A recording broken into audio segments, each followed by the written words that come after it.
After the break, dried flowers with the experts.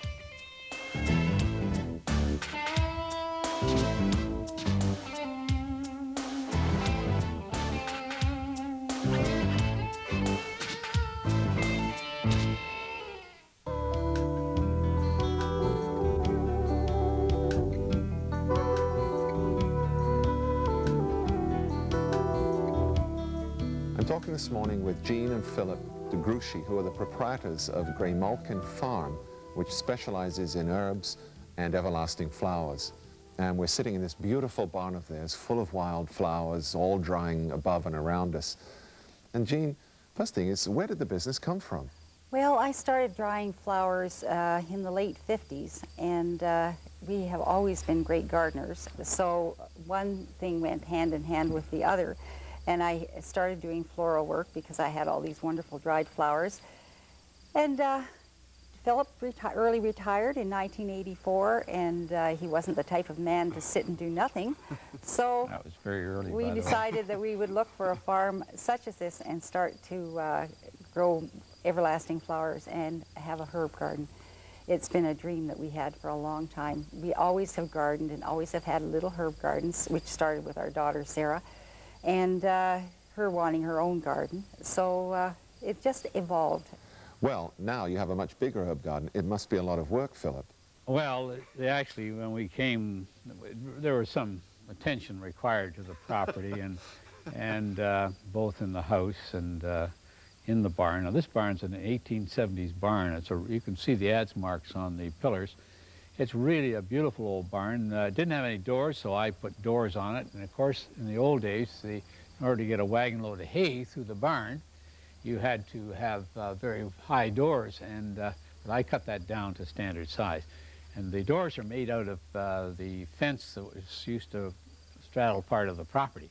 Because of their color, they're just perfect for the doors to complement the barn itself. Well, it looks great now. I mean, you must have done a lot of work to turn it into what it is now. Yes, we've done a lot. There's a new roof in the barn, and down below we've restructured quite a bit of it using old barn beams. And it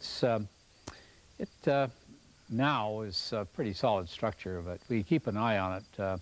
We were thinking of reboarding it, but unfortunately, if we did that, we'd lose some of the character of the barn, so we can't bring ourselves to reboard it. So for the moment, we're just going to leave it. Well, the character of the barn must add to the character of the business. And what's the cycle like through the year of this kind of business? Well, in the early spring, we start all of our things in flats, and the farm wagon that's hidden behind all of these lovely flowers is where we start our seedlings. And we have the whole wagon full of flats, and we roll it in and out of the barn each day. If it's a bad day, back it comes in, and I find this works very well for everything with the exception of basil and gomphrena, which hate the cold. And the plants are all hardened off by the time we plant, so you don't get that shock that transplanting sometimes causes. So it works really well for us. Actually, that's only part of it. The other part is the direct sow. We direct sow a lot of our herbs and our various plants in what we call commercial plots.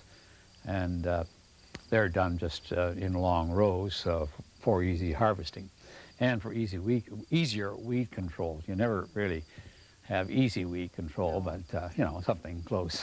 I call some of these flats that we start my insurance policy just in case the things that we direct sow don't take. When do you start harvesting? Usually about mid-July.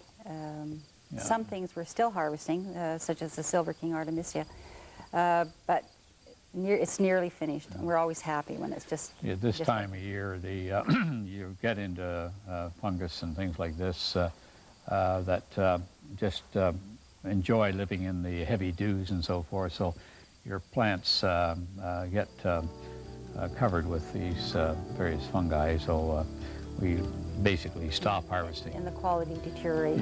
Yeah, so. Shorter days, you know, so consequently you just don't get the same effect, so we just cut it off. We'll be back in just a minute with Jean and Philip de Gruchy to talk about what happens after you've harvested in the herb and the everlasting flower business.